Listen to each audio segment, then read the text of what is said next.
All right, ladies and gentlemen, there were a lot of people out yesterday for a field trip, so we are making this video for you to help you get caught up and practice to be successful at graphing in radians. All right, so our warm-up looked like this.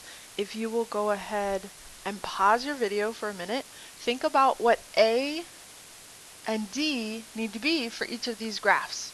So think about what A and D mean, right? D doesn't stand for diameter or anything, right? It's just some random letter. It could have been P.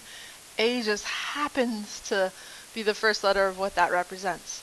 But think about what your A and D need to be. I'm going to pause the video you need to pause the video. The answers are going to flash up in just a second, so hit pause. All right, let's chat about this for just a second. So here, midline was 1, amplitude was 2. Pretty straightforward. It was a positive A value because that was a normal cosine function. All right, here, midline, this was a little tricky. 4 and 2 is 6. Cut that in half is 3. So our amplitude is 3. Go down 3 or up 3 and you'll get to your midline. And again, this A value is positive. All right, so technically it didn't ask us just for the amplitude and the midline. It asked us for what is that value in front of cosine. So here and here it's positive, but on these two it should be a negative value of A. So a -1, right, because that did reflect cosine starts at the minimum, so A actually should be a -1 and the midline is at -3. Oftentimes I don't ask for what A should be, I'm just asking what the amplitude is, and here the amplitude would be +1. Same thing here, amplitude would be +4, but in this case it was asking what should that number be in the equation. So here, because cosine started at the minimum, that A value in front of cosine should be a -4. All right, because it reflected. So our midline went up 4, and then it reflected, and the amplitude was 4 above and 4 below the midline. All right, so that was a good quick warm-up. So this is what you missed yesterday. We worked on graphing in radian measure, and the homework for last night was 17, so hopefully you'll have some time to practice that in class today. And if not, get caught up with that tonight. All right, here were the homework answers from the night before.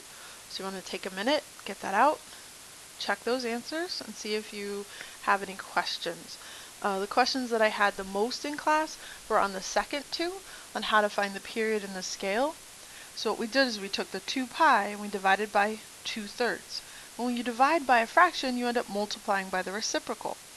So the 2's cancel and you end up with 3 times pi. That was a little tricky. Okay, so when we take that period, right, to find the period, we took 2 pi and divided by the b value that's right there. All right, and the scale, to find the scale, we take the period and we cut that into 4 pieces. All right, so basically we just took 3 pi and cut it into 4. So then we're going to count by 3 pi over 4s. 3 pi over 4, 6 pi over 4, 9 pi over 4, 12 pi over 4.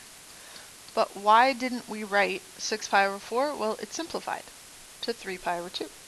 And why didn't we write 12 over 4? Well, that simplifies to 3 pi. Okay. All right, same thing over here. So we end up multiplying by the reciprocal, 3/4, and that simplifies and we get 3/2 pi. If we multiply that by 1/4, right, so we're dividing by 4 is the same thing as multiplying by a fourth, we end up with 3 pi over 8. Again, we're going to count by 3 pi over 8s. 3 pi over 8, 6 pi over 8, 9 pi over 8, 12 pi over 8. All right, hopefully that was a little helpful.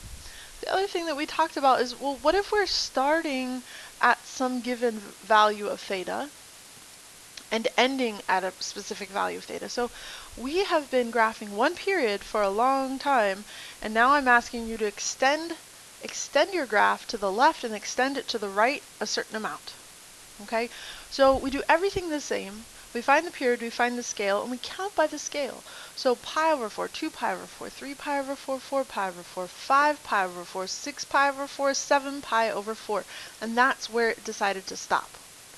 So we're just extending it past. We do one full cycle, continue on a little bit. To go back, we're going to go back to -pi over 4. Right? Here the period was 4 pi, so we had one full period to the right and a half a period to the left. All right. Check that out. If you want to hit pause, I'm going to move on. All right. So here it said find the period and the amplitude. So we practice kind of looking at, well, what's the period? Well, that's one full cycle, and then it starts over again. But really, to find our period, all we're going to do is take 2 pi and divide it by that b value. So here the period is pi. Here we're going to take 2 pi and divide it by that b value. So the period is 2 pi over 3. All right, here, how do I divide by a fraction? 2 pi divided by 1/3. We're going to take 2 pi and multiply by the reciprocal. So we end up with 6 pi. Right? If you look at this, 2, 4, 6. 6 pi. So we can see it visually. And somebody asked, do I have to do the math here? Can I just look at it? I guess it depends how well the scale is labeled and if you're confident with that. So like here, I think it's a little more tricky to do visually. Here and here, like, well, what is that? What is that number right there? Well, it's less than 1 pi, but I'm not exactly sure. So sometimes the math is helpful. All right. So we practiced a couple of these. If you guys want to try them, feel free. We're going to come back to them in a little bit. Here, a period, one regular period of just tangent of x, one full period of tangent is just pi. So if I wanted to find the new period, I would go pi divided by the b. So in this case, pi divided by b value, here the period would be 1/2 for this function. Okay. All right. Then we were looking at, all right, what if there were transformations on tangent? And we haven't talked much about tangent, but we want to talk about it more. So which one of these represents just tangent of x? Okay, well, we know it should go through the origin. It's got asymptotes, so here does not go through the origin, doesn't. That one does, that one doesn't, that one does. Okay, so we have 3 different graphs that go through the origin. It should, because tangent of x is equal to sine of x divided by cosine of x. Wherever this equals 0, we're going to have an asymptote. Right? Because we cannot divide by 0, therefore we need to restrict those values. So cosine, if we draw out our cosine graph, here's 2 pi, halfway, pi over 2, and 3 pi over 2. If we draw our cosine, looks like that. Our zeros, where cosine equals 0, is at pi over 2 and at 3 pi over 2. And if we continued the other way, it would be at negative pi over 2 and negative 3 pi over 2. So anywhere cosine equals 0, we're going to have an asymptote. So here we have one at negative pi over 2, positive pi over 2, 3 pi over 2. The scale's a little hard to read on that. Sorry about that. And then we talked about, okay, well, what if there was a 2 here? Well, 2 pi divided by 2, the new period is just pi. Oh, wait, whoa, sorry. Pi divided by 2, because tangent started with the period of pi. Now the period is pi over 2. Over here, we would have a period of pi over 3. So this is a smaller period and an even smaller period. So if you look at this, there's a compression, and if you look here, there's an even larger compression. So here would be graph B, and this would be graph C, and this we decided would be graph E. All right, the other ones we're moving up to, and then this is some stuff we haven't really talked about, which is phase shift that you'll cover in pre-calc. All right, so we want to graph tangent. Tangent, I was debating whether with a colleague the other day about, does tangent have a midline? Do we talk about a midline? Well, it has a vertical, it can have a vertical shift. But do we talk about the midline? So, we could say y equals 0 is the place, like right here, that point of inflection, but we don't really, it is midway on the function, right? It's half below and half above. So we were debating whether that even existed. It doesn't really have an amplitude or a max or a min because it goes up forever and down forever. So really what we're focused on is what's the period, what's the scale, maybe looking at where the asymptotes are and where it equals 0. Or where it intercepts the x-axis. Okay, so we are asked to graph this from negative pi to positive 2 pi. Okay, so it looks like I have 1/3 on the left and 2/3 on the right. Okay, now with tangent, I'm just going to plot a couple points, up 1, down 1, and 0. Okay, on the y-axis, that's what we're going to be graphing. F of x and x, or theta. This here we have a little conflicting, is it theta or is it x? Okay, so negative pi is the lowest radian measure I'm going to go to. So that's negative pi, that's positive pi, and that's positive 2 pi. Okay, so I first just kind of set this up, right? But then I want to look at, well, what's a period of tangent? Period of tangent, nothing changed. There's no b value, or b value equals 1. So the period is just pi. Well, what's the scale? We're going to cut that into 4 parts. Pi over 4. All right. So we want to take this pi and chop it into 4 parts. We're going to take that and chop it into 4 parts. Same thing over here. Cut in half, and half, and half. Okay, so we're going to label this 1 pi over 4, 2 pi over 4, but 2 pi over 4 simplifies to pi over 2. So that's what I'm going to write here.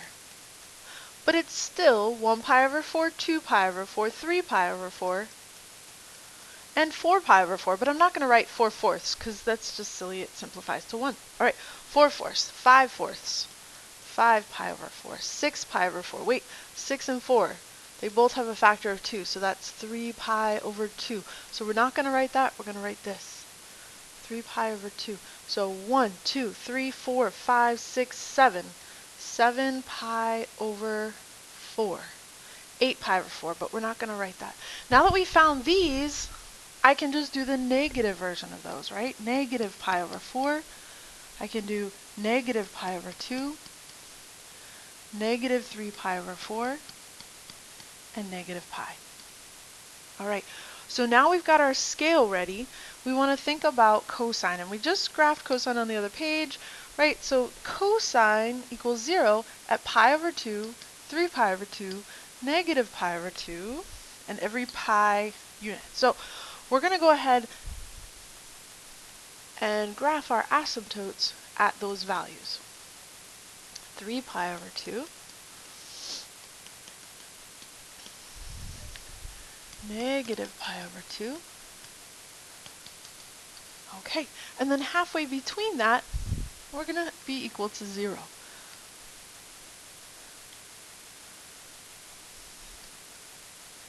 Okay, now the tangent graph looks similar to this.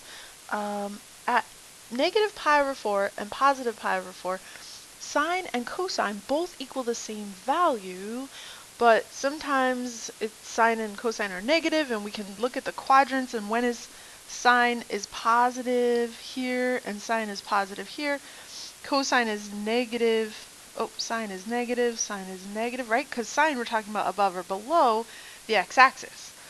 So cosine is going to be negative in this quadrant. Cosine is negative because we're looking at left of the x, and cosine is positive.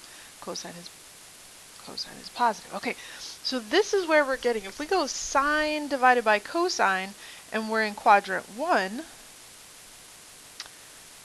maybe I'm making this more complicated than necessary. All right. At the 45-degree angles, sine and cosine are equal values. Sometimes they're the same, sometimes they're opposite. So they're the same, they're opposite, same, opposite, same, opposite, same, opposite. So we end up with -1, 0, +1, -1, +1, -1, +1. So at negative pi over 4, it equals -1. At positive pi over 4, we're at +1. -1, positive 1. Negative 1. And here, positive 1. Ooh, positive 1. Okay. Okay. So tangent looks like this. It approaches the asymptote, goes through, approaches the asymptote. Approaches the asymptote, goes through. Ooh, that one's not so pretty. I think this was a little low. Alright. And like that. So it continues below. We want to make sure we have arrows there, there, and there. We don't really need arrows here, but because it only asks us to graph from there to there. But that is the basic graph of tangent. If I wanted to graph it on my calculator, I could. I could go to y equals tangent. Okay. I already have all of this done. So let me, second plus 7, 1, 2. I'm going to clear it out so we can start fresh. So if I go to y equals, okay, and tangent of x, and then I go to graph it. I'm currently in radian mode, which is fine. It's going to give us some kind of funny numbers when we do this, but some of you need to go to table set, so I'm just going to show you this way. So second table set, we want our table to start at 0, but we want our table values to change the same way that we're changing here. So I want them to change by pi over 4, the scale. So we're going to go second pi divided by 4. Alright, so it doesn't change our graph at all. But if I look at the table, it gives me this really nice showing of points, right? So here, let's just pull this out so we can see it. Okay. It gives me a bunch of coordinates, right? So when I'm at 0, I'm at 0. When I'm at pi over 4, and I'm not sure why the calculator doesn't just say pi over 4, but if you simplify that, you get 0.7854. Okay. So at pi over 4, we're at 1. And then there's an error. And that makes sense because we can't divide by 0. So error asymptote. Okay. So the next value would be -1, 0, 1. Asymptote. -1, 0, 1. Asymptote. So if you want to check and make sure that you are plotting your points correctly, you could use your calculator. And what we did is we set our table to change at the same rate that we wanted it to. Some of you have a shortcut to that. If you go to second table, it says press plus for the delta table, so you can change your table values by going plus. Like I want to change by, let's say, pi over 2. Second pi divided by 2. Ah, okay. So when I change by pi over 2, it's just giving me 0, undefined, 0, undefined, 0. And that's 0 and that's undefined. So why it's giving me scientific notation for some and zeros and undefined for others, it's kind of odd. I haven't quite figured out why the calculator is choosing to do that. But yeah, changing by pi over 2 is not as informative. So I would recommend that you change by pi over 4 instead, and it will tell you a little more information. Okay. If you do it in the table set, it seems to be a little more dependable. 0 and pi over 4. It's kind of funny how that works. All right, second table. Yeah, it's a lot cleaner if you just do it in second table set. All right, so that is one of the things we did yesterday. All right, then we did 2 more graphs, and I'm not sure we got to both of them. But this is good practice for what's on the quiz tomorrow. So we need to go from here to here. We need to graph this. We also want to find the period and the scale. Okay. I want you to pause. I want you to work through this, fill in all this information, and then hit play and see if we match. Okay? Because that's the first step to getting this correct. All right, so hit pause. I'm going to hit pause, I'm going to write it, and then I'll hit. Okay, this is what I got. Double check and see if it's what you got. All right, so I need to start at -pi over 2 and go to 3 pi over 2. So this is -pi pi over 2, I'm going to have 1 full period to the left of that y-axis. And then I'm going to have 3 full periods to the right. So 1, 2, 3. So if 1 pi over 2 to the left, and then I'm going to have 1 pi over 2, 2 pi over 2, which I'm not going to write, oops, I'm not going to write 2 over 2. 1 pi over 2, 2 pi over 2, 3 pi over 2 to the right. Alright, so that's where I'm going to start and stop. On this scale, we said the midline is 0. We're going to go up a half and down a half, the same amount, because that's our amplitude. And because it's negative, cosine normally started up at the top. Well, now we're going to start down at the bottom because it got reflected over the x-axis. All right, so we need to fill in our scale. So we're going to count by pi over 8s. I'm going to chop each of these into 4 parts first. Cut into 4 parts. Cut that into 4 parts. Okay, so we've got 1 pi over 8. 2 pi over 8 simplifies. 3 pi over 8 stays. 4 pi over 8. 5 pi over 8. 6 pi over 8 simplifies. 5 pi over 8, 6 pi over 8, 7 pi over 8, 8 pi over 8. Great, it works. All right, 9 pi over 8, 10 pi over 8. That simplifies. 9, 10, 11, 12 pi over 8. Awesome. And now, since I already have this, I can just do that, but make it negative. So negative 1 pi over 8.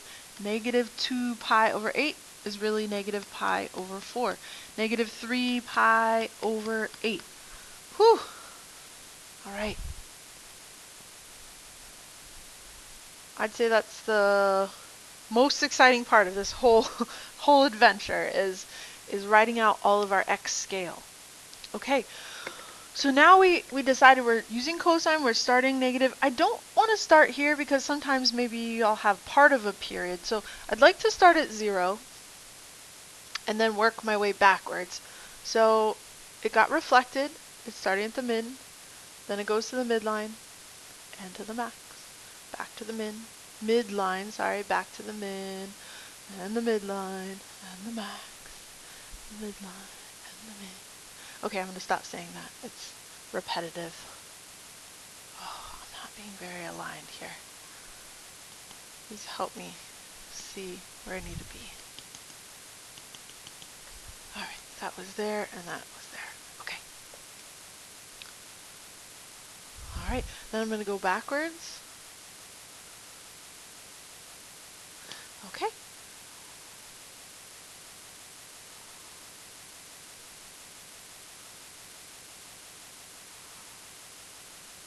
Wow. All right, and that is the graph of negative 1/2 cosine of 4x. So if you notice, well, we can't quite notice, but if we went all the way to 2 pi, if we went one more cycle, there are 1, 2, 3, 4 full periods within 2 pi, right? So it's 1/4 the wavelength that it was before. All right, we're going to do one more to help prepare you for the assessment tomorrow. And I know you guys are doing really great with this, with all this information. It's just labeling that new X scale with radians that we're working on. Okay, so period and scale. All right, take a minute again, pause it, make sure you maybe try the whole thing. Uh-oh, my between has disappeared. Let me go figure out what that was supposed to be. All right, hold on. Huh, yours doesn't have it either. All right, so we're gonna say negative 6 pi to 6 pi. All right, so go ahead, take a minute, try it, and then go ahead and pause, then hit play and the answers will pop up. All right, there are my characteristics. So our scale is going to be 3 pi over 2, period is 6 pi, that's nice. Go one period to the right, one period to the left. And I planned ahead a little bit, so on my x-axis, I put it up higher because I knew I was going to go down to -8. All right, so we just need to write out our scale. Okay, so we're going to go 6 pi to the right. We're going to go 6 pi to the left. We're going to chop that into 4 parts. Why 4? There are 4 quadrants. All right. So we're going to count by 3 pi over 2's. 3 pi over 2. 6 pi over 2. Wait, 6 pi over 2, that simplifies to 3 pi. All right, 3 pi over 2, 6 pi over 2, 9 pi over 2, and 12 pi over 2. Okay, but then these are just going to be the negative versions on this side. Negative 3 pi over 2, negative 3 pi, and negative 9 pi over 2. Okay, we are ready to graph. This is a sine and it's positive. So we are going to start at the midline. We're going to go up to the max, back to the midline, down to the mid, back to the midline. Oh, I didn't quite catch him. Let's try one more time. There we go. Okay, we don't want to go below. We want to make sure that's our lowest. All right, we're going to come back here, back to the midline, max, and the midline. All right, so that would be the graph of that one. Thank you guys for watching my video, and I hope that helps you study for the quiz that's tomorrow.